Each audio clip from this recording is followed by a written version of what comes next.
Hey, what's up guys, Tech9 here and I'm back again with a brand new video. Before I begin, I want to thank you all so much for watching. If you do enjoy my content, make sure you subscribe and also leave a thumbs up. So with that being said, now it's been over a month that I've had the 2025 Moto Razr, and my thoughts on this phone have changed a little bit. So this is definitely an improved version from the previous generation, but needless to say, this phone does have its issues that I need to raise with you guys. But let's talk about this device. So one of the things that I still really like about this phone is the material change that they did from the previous generation. So this is more so a textured back than a smooth back from the last year's generation, and the colors that they brought this year are much better in my opinion than last year's. Now this phone feels good in the hand. It's a very thin device, and depending on the color that you pick, the consistency with that color will show all around the phone.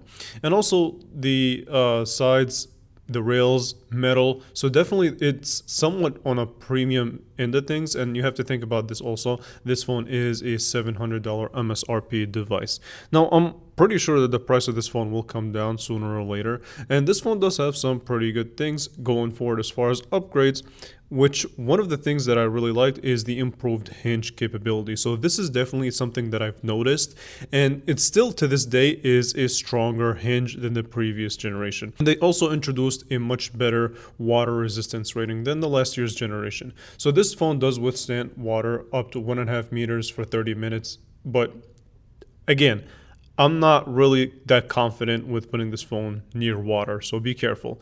Now, as far as the display goes, it still is a really good display, and again, takes on from what the previous generation did and improves upon it. As far as the crease itself and this plastic film, they still say don't touch that plastic film, otherwise you'll get these funny lines and your screen will go black and you really have a big problem. But the crease itself is less noticeable, but it's still there, you know what I mean? So just be careful with that. Other than that, this is definitely a fantastic display. I still want to get it out of my system, be very careful with how you treat this phone's display, just because one, it is going to be plastic, so it's going to scratch easily, but that goes for a lot of the flip and fold devices. The other thing is, if you do get this kind of black screen, I think the warranty somewhat covers that, but don't quote me on that. Now, the other display is the front screen, which is a 3.5-inch display, and it still is a fantastic kind of a smaller screen. Believe it or not, back in the day, this used to be the display size of a lot of phones, so keep that in mind when you actually take a look at this secondary display.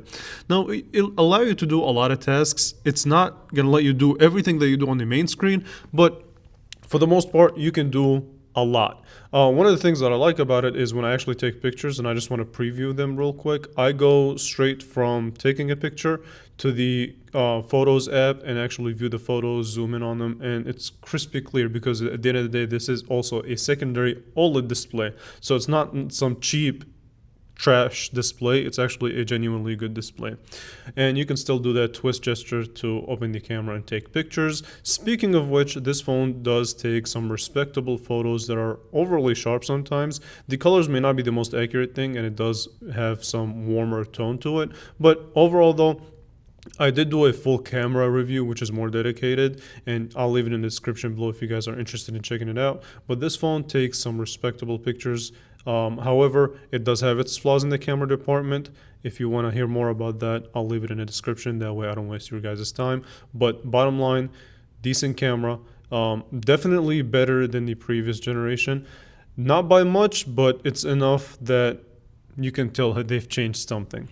Okay, so now my biggest kind of issue with this device, or one of my biggest issues with this device, is in the performance department. So this phone does use a mid-range, slightly above mid-range processor, so it's a pretty good, decent processor for the most part. However, because of how thin this phone is, it does have thermal problems. So only after a shorter period of time than other devices would I have this processor does this phone get kind of uncomfortably warm, and you'll notice and like immediately notice a slowed performance. And that's just because of how thin and the profile of the phone. I mean, there's no kind of real way to cool this device just because of the way that it's built. So that's a problem that I feel like even if you get, whether you get this device or whether you get the Moto Razr Plus or even the Ultra with the Snapdragon 8 Elite processor, you're gonna have that same issue. Now, For the normal tasks like the phone app, the messaging app, the camera app, you're not really gonna notice it that much. You'll still get warm in the hand, but I mean, the slowdown in that department is not gonna be too drastically, I would say, harsh to kind of make you be like, yeah, no, this phone, not it. But when you'll start noticing it is when you actually heavily use the device. Like you're constantly on the phone app, you're constantly watching videos, constantly scrolling through social media, and you're immediately going back and playing a game, then yes, you're gonna notice a thermal slowdown. And to be honest with you, it's not a good look, but this is one of the sacrifices that you have to make. As far as the battery life goes, because of the thermals, it's also worse than other devices that have the same kind of battery capacity, but it still is decent, and it does have some fairly fast charging capability. Now, my overall thoughts on this phone is the following, right?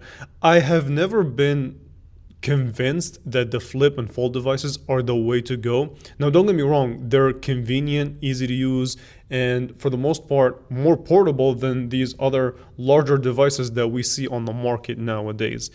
But that's not really enough for me personally to justify getting this phone, because I have to think about a couple of things. The front display, because of the material that it's made out of, and because of the crease, and because of the little black lines that you can get if you accidentally damage the screen, it can get expensive to repair, to be honest with you. So that's an issue. The other thing is the thermals and the heating problem. I use my phone heavily for content creation and things like that, so I feel like that's gonna set me back a little bit.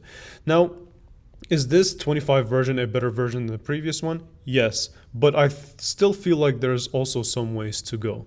So keep that in mind if you're interested in buying this device, or any flip or fold device for that matter. So with that being said, I want to thank you all so much for watching. If you did enjoy my video, you found it useful, leave a thumbs up, and I will catch you guys in the next one.